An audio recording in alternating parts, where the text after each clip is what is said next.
Hi everyone, welcome back to the MPPA Alumni Series. I am your host, Ryerson Siraj.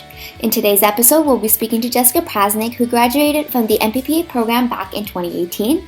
With an interest in the area of immigration policy, Jessica shares in detail her experiences that led her to Ryerson and what she's been up to since graduating. Jessica reflects on good memories from the program, from supportive professors to lifelong friendships. Jessica is now a project manager for Immigration Partnership Winnipeg. Hi, Jessica. Thank you so much for being with us today. Thank you, Wanda. Thank you so much for having me. I'm very excited to be here. I'm so excited to learn about your experiences with the MPPA program. I know you are a project manager for Immigration Partnership Winnipeg right now. Before we talk about that, let's start from the beginning and kind of get an idea of what your background was, your undergrad, coming into the program. Yeah. So I got my Bachelor of Arts in Political Science from the University of Winnipeg, where I was born and raised. Okay. And that's why you're in Winnipeg right now. That's why I'm in Winnipeg. Also, I love it here, so I don't want to downplay how, contrary to popular belief, I really do like it here. Yeah. I got my Bachelor's of Arts in Political Science from the University of Winnipeg. And then after I graduated, I worked in a variety of social social fields in Winnipeg. I was an outreach worker in the inner city. I was a settlement facilitator. I worked as a research consultant on a bunch of different projects. And my final job that really got me interested in going and pursuing a master's in public policy and administration was I was working as the executive assistant at a settlement agency, so an organization that provides direct services for newcomers to help them settle and integrate. And so the title was executive assistant, but I was responsible for all of the center's communications, writing funding applications, working with government officials, networking, and kind of doing community outreach. So it really got me interacting with a bunch of policies that I both saw were being huge barriers to newcomers settling and integrating. So I thought, I need to learn a little bit more about this. And I really wanted to pursue my master's. So, this is a stream of education that I wanted to learn a bit more about. And a very funny thing, when I was doing my bachelor's in political science, so one of the streams that you can take is public policy, of course, in political science. And I remember taking a course and dropping. I was like, I'm not interested. This is not exciting for me. And then, after years of working, realizing how vital and important it is and how exciting it actually is to learn about policies and public admin. So I bit my tongue. Wow. So you obviously had a lot of work experience beforehand, and you were familiar with the field. So it's good that you wanted to become, I guess you could say, more of an expert on the field. You must have looked at other universities. Why did you choose Ryerson, and did you move to Toronto for this? Yeah. So really good question. I applied to a couple other universities, but Ryerson was always my top choice, and particularly.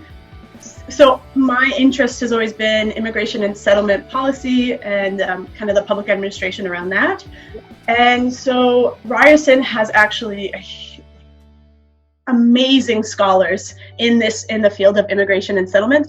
The university actually has immigration and settlement master's program. I didn't want to pursue that because I really wanted to learn the fundamentals of policy and public admin, but tap into the resources of the scholars that I had been researching and reading about.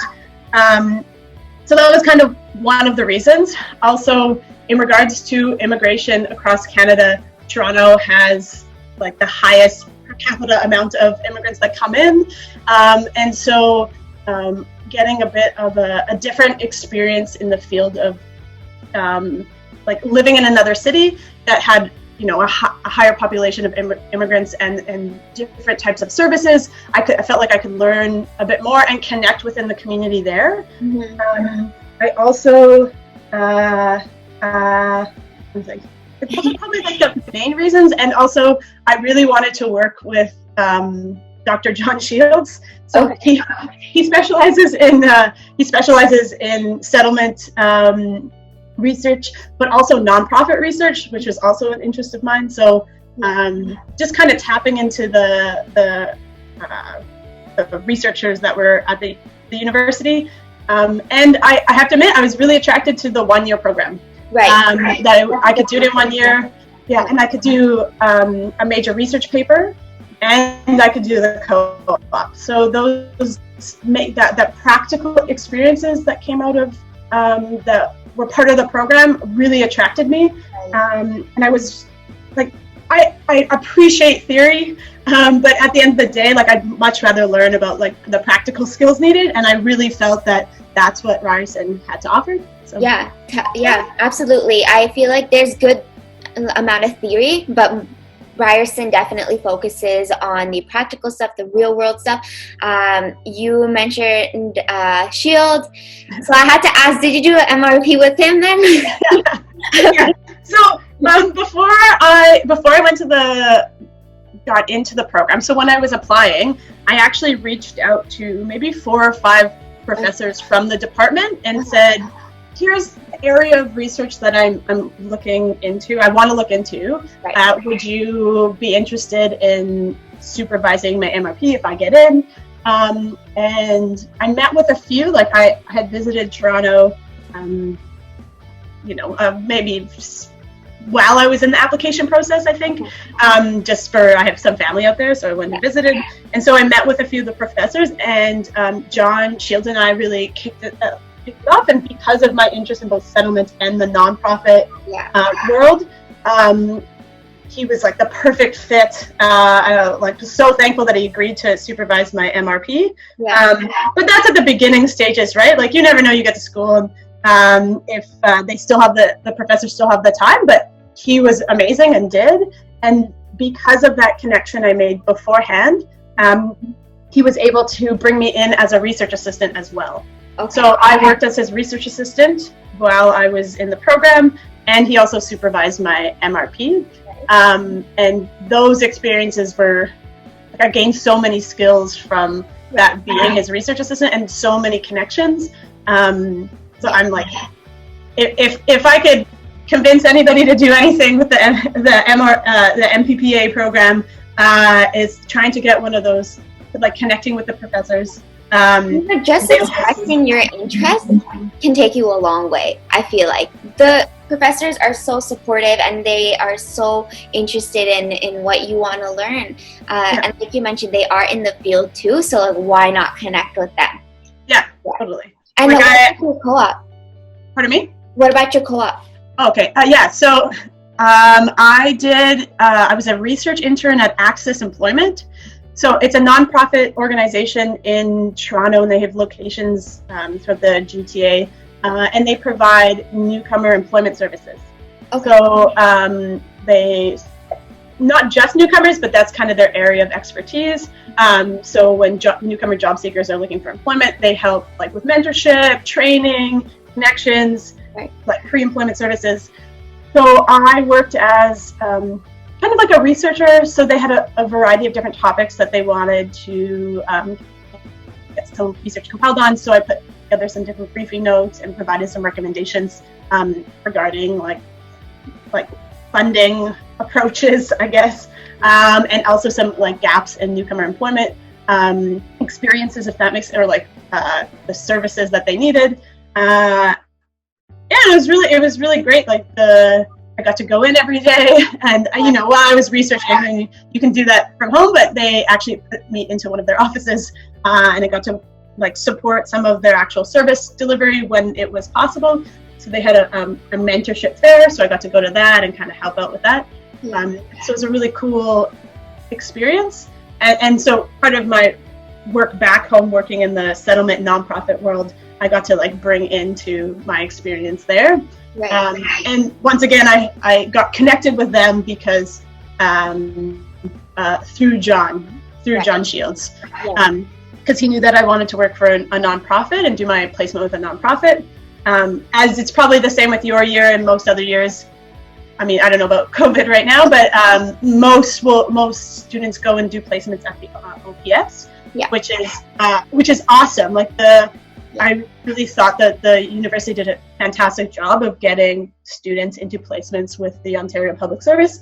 My area was just a bit more focused on wanting to work with nonprofits. So the university really, like, that was what I wanted, and then they made it happen. Yeah. That's so good. All your experiences were linked back to your interests. I know a lot of times, especially co-op students, they're like, oh, like, it's not my interest, but at least I get the experience. And so it's so refreshing to hear that it was exactly, I would say, what you wanted. And you mentioned because you were interested in the 1-year program. So you were then a full-time student, right? Yeah. And what year did you graduate? 2018. So I went 2017 to 2018. Okay, so recently. So it hasn't been too long. Would you say, now that you're out there working back again, would you say that the course content prepares you or enhances the skills that you already had? In other words, is it realistic? Yeah, 100%. Like there are so many times where I'm in a meeting or, talking with a group of like civil servants, so like city staff, and I'm like thinking back to my diversity and equity in the public service course, and like, yeah, you need an inclusion policy, not just a like diversity policy. Right. I definitely felt, I really appreciated that. Lots of the courses too in the assignments had these practical components, and I also did the policy enrichment stream. I'm not sure if that's and like while I was in it, I'm like, this is too much work, just on top of the normal load. I'm really happy I went through it, because it really did teach me practical skills of like writing briefing notes and like presenting in front of like a panel of folks. So I definitely really felt that both the assignments and the content, the course content, I've taken into my work life all the time, and yeah, it's hard to like pinpoint those exact places, but all the time I'm like thinking back to course material that I've learned that I can like pull from. And when I really do value the time that I was a research assistant, because we were working on newcomer resiliency, and we were responsible for assessing some of the different government policies related to like settlement and immigration at the different levels of government. And so one of the research projects we did was on municipal government's interaction with settlement and integration of their newcomer residents. And as soon as I got into, so I had done, Toronto's very progressive compared, they have more progressive policies in place than other cities in regards to settlement and immigration. Typically, it's not the municipal level that deals with kind of immigration or settlement, but the City of Toronto has some stuff in place. So it was really cool, because when I started in my job as project manager at Immigration Partnership Winnipeg, one of the first things I was involved in was working with the City of Winnipeg to develop the City of Winnipeg newcomer welcome and inclusion policy. So all the research that I had done as a research assistant, but also I pulled in, because it's my interest in lots of the different assignments that I was doing in classes, I could pull from that research and put it into holding the consultations with community groups on what this policy should look like, or referring back to what other municipalities have done. So I definitely have found in different aspects of my work life that I'm pulling from the MPPA program. Right. So you can definitely learn from every single experience that you have, and I'm so glad that the MPPA program brought or gave you something you could bring back to Winnipeg, basically. So you graduated from the program, you did the co-op and MRP, everything goes well, you come back. So you are working at IPW. For those who have no idea, Can you talk to us about that, and what is your position? What does a typical day at work look like for you? Yeah, so this is like the hardest thing to describe what my my work is and what my job is. So Immigration Partnership Winnipeg is known as a local immigration partnership. So we call them LIPs. It's hilarious, but anyways, there's LIPs across the country, and they cover typically like a city or a region. So actually in Toronto there is 5 LIPs, so it's like a quadrant. So there's like the south, north, east, west, and then the city of Toronto also hosts. There's a newcomer office, but it's also like funded as a LIP. Right. So our job is essentially to try to make our regions more welcoming and inclusive for newcomers. Okay. So that's just like the overall statement of what we have to do, and depending on what the gaps are and the needs are in our different regions, that's what we end up trying to address. So we bring together multi-stakeholders to identify and address a specific issue, and build some capacity and incubate supports if needed, and run campaigns, awareness campaigns. It's very, very broad speaking, but what ends up happening is we work on a lot of different projects. And so for our team we have 6 of us. So we have a director, there's 2 of us project managers, a settlement coordinator, and 2 Indigenous engagement coordinators.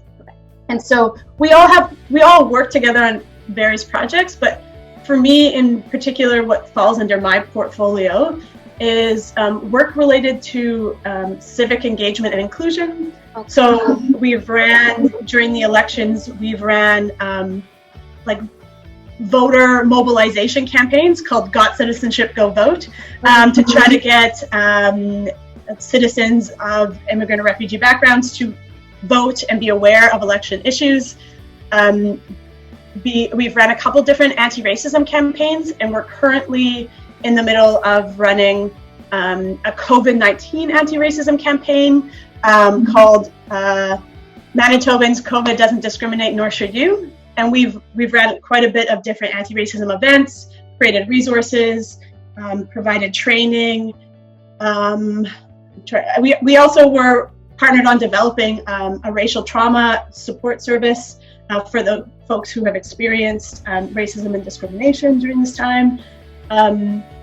We've also, so that's like one of my portfolios is civic engagement and inclusion. The next one is on employment. So we bring together various stakeholders related to employment, and we kind of find gaps and strategize how to address those gaps for newcomer job seekers. I also help coordinate like a service hub in one area of the city, but not providing that direct service, but just bringing together stakeholders to help provide services in the area that typically didn't have services before, kind of thing. And then there's like these like one-off projects like as they come, depending on the environment. And obviously with policy and research, everything's changing. It's totally dependent on the environment. And you mentioned it's municipal level. So are you seeing that the change is, or the impact more directly or stronger? Because I talk to people working at provincial and then federal, and then we talk about how much of an impact you see over a span of time.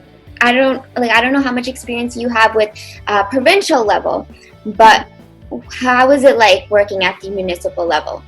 Yeah, so for me, I should say that Immigration Partnership Winnipeg is hosted by, it's called Social Planning Council of Winnipeg, and it's a nonprofit.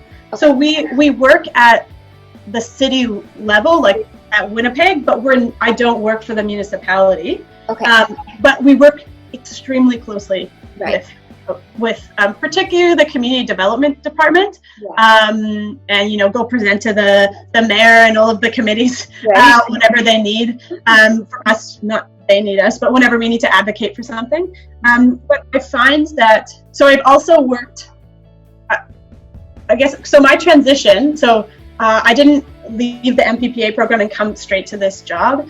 I actually and this was another super neat thing about the going to school at Ryerson, is they had a paper competition set up as a partnership between Ryerson and Immigration, Refugees and Citizenship Canada. So IRCC, the federal department responsible for immigration, partnered with Ryerson because of their master's program to run a paper policy competition. Okay. And so part of, like, anybody could apply, so you didn't have to be a student of the Immigration and Settlement Program, but anybody could submit a policy paper, and they offered, if you won, you got flown to Ottawa to present your paper, and then they offered you an internship. Oh. So from that, I wrote a paper about the right to vote for permanent residents at the municipal level, and there was maybe 6 of us who ended up winning. So then, we got to go to Ottawa. It was for the afternoon. It was really cool. That's so nice. What a great experience! Wow. It was so cool. Present to a bunch of public servants, and then they offered a summer internship. So I took an internship. So I finished off the MPPA program, and then I took a summer internship at IRCC's Etobicoke office. So I stayed in Toronto for about 2 months. But I always wanted to come back to Winnipeg. Like, mind you, I love Toronto. It's great. It's fantastic. There's so much to do. There's so many cool things to do. So many good places to eat. But I have a really soft spot in my heart for Winnipeg. Yeah. It's home, and we have the community advocacy that we have here is just like, it's amazing. Like, if I need something to get done, I just call Joe, and Joe calls his brother, and then we go start a rally. It's a real I really enjoy here. So I spent 2 months there, and then I came back to Winnipeg and got a job at the Winnipeg IRCC office. Okay. So then I worked as a program officer in the settlement department. So I was managing funding contracts. I did it for about 9 months, and it was a good experience. I learned quite a bit, and I learned quite a bit. I built off of what I learned from the MPPA program in that, because I was doing public administration, and it was good, but I couldn't get the community out of me.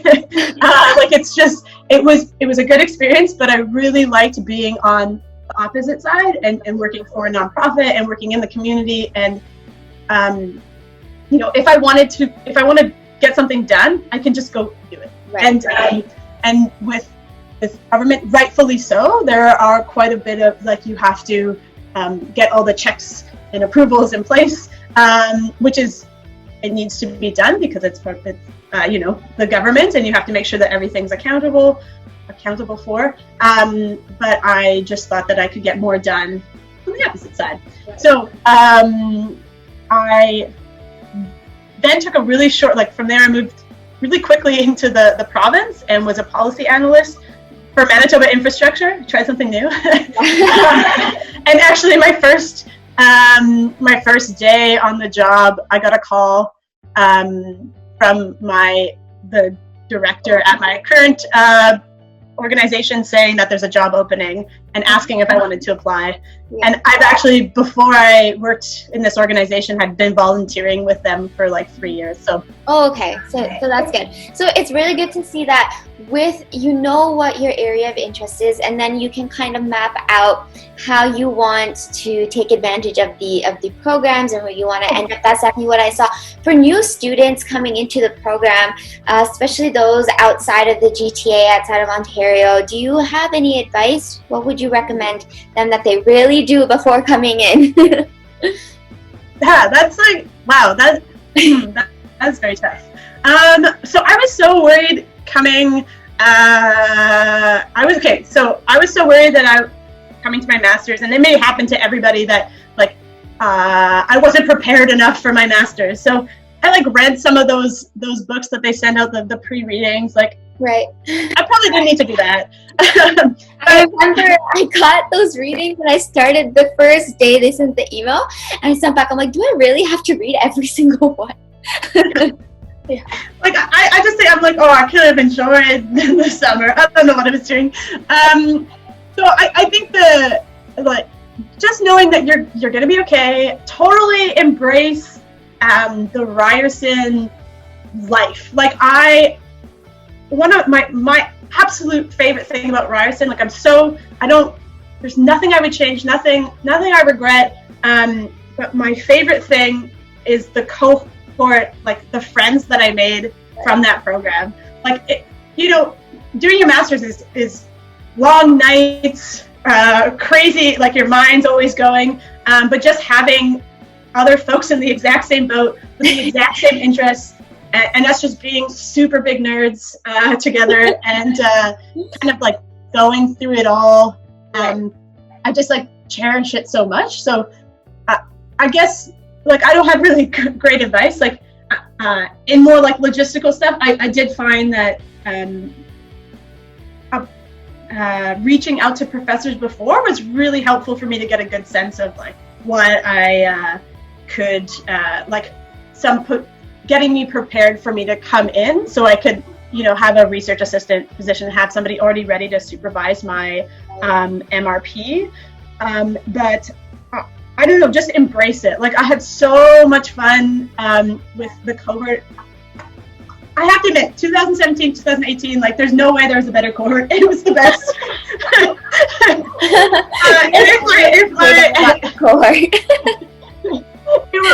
And we're all like, we all still stay in touch, like the folks that I was close with, and I'm just feel so honored. They're all like the folks that I was close with. They're all in such great. They're working in nonprofits. They're working in different levels of government. They're all so successful. Like, it's really cool to see. It's only been 2, 3 years since we graduated. Yeah. So that's really not any advice. It's just like, have fun, but. No, embrace it. Come prepared and embrace it. I feel like that's a really big point that a lot of people have been saying this whole summer. Everyone I've been speaking to has been saying that. And I guess I'll end this off by asking for one memorable moment from the program. I know you mentioned the cohort, but there has to be something that happened or some kind of event that really gets you excited. Oh goodness. That's so hard. I don't know. Okay, so like, just we'll put it out there, like, just everything with the cohort of folks that I was with was fantastic. We would go to the Ram on the Rye all the time. It was great. But so one of my favorite academic moments in Dr. Pam Palmer's Indigenous Law and Policy course, she had us as the final assignment. It was really difficult. If anybody's listening and you're looking at courses and that course still exists, please take it. It is so good. It's very difficult, but phenomenal. But the final assignment was to research a root cause of missing and murdered Indigenous women and girls. And then we had to present our research findings in an inquiry setting. So we would sit in the front of the room, and Dr. Palmer was sitting in the front of the room, and we would face her and share our findings, and then she would cross-examine us. Yeah. And just that experience, that was, I don't know, like, thrilling. Like, it was, we were, quite well versed in the research areas that we were all focusing on, and it was just such an awesome way to take, the whole semester learning and really implement it in a way that was practical, because this is what we're going to have to do in real life, is defend the stuff that we research and that we advocate for. So I really, in the academic setting, that was one of the highlights of my MPPA experience. Right. That's really so tough. Good. Yeah, I was sweating. Yeah. Well, it's thrilling, it's nerve-wracking, but you look back and you realize how all these experiences are are important. Like they get you where you are now, I would assume. So thank you so much for sharing your experiences, and I'm sure students coming from outside of Ontario, outside of the GTA, can definitely benefit from your experiences and maybe feel less stressed or nervous coming. Oh yeah, it's like it's not. You think Toronto's super intimidating, and like the fact that you're at the Dundas and Yonge, like that, like Eaton Center, like downtown Toronto, yeah. Like I was like, this is too much for a prairie girl. But everybody is so warm. It's so comfortable being there. It's awesome. Right. I would not change a thing about it. Perfect. Thank you so much for your time. Thank you, Arda. Well, everyone, I hope that you enjoyed this episode and were able to learn about what it's like going to grad school in an environment that's totally different and pushing yourself to a different atmosphere. It's definitely worth it, according to Jessica. I hope that this encourages those of you who are listening from outside of Toronto, outside of Ontario, to consider taking part in school elsewhere. Stay tuned until next time.